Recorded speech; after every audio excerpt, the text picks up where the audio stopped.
Huyu ni kaka wa tatu wa Jude Bellingham. Jina lake ni Jobe Bellingham. Kila mtu anamfahamu Jude Bellingham, mfungaji bora wa Real Madrid, na watu wengi pia wanamfahamu Jobe Bellingham, kaka yake mwenye kipaji anayechezea Borussia Dortmund.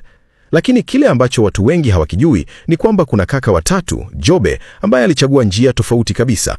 Uwanja wake ni riadha.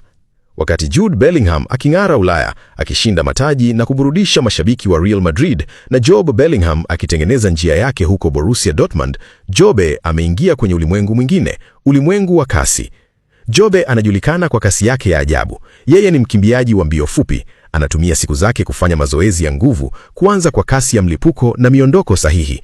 Kwenye uwanja wa riadha tayari amefanikiwa kupata matokeo ya kuvutia. Kilicho cha kushangaza ni kwamba familia moja imezalisha kaka watatu wenye vipaji, lakini katika nyanja tatu tofauti kabisa.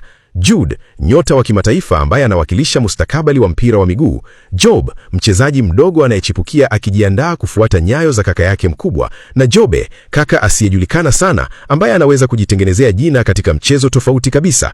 Kaka watatu, njia tatu, na jina moja linalowaunganisha: Bellingham.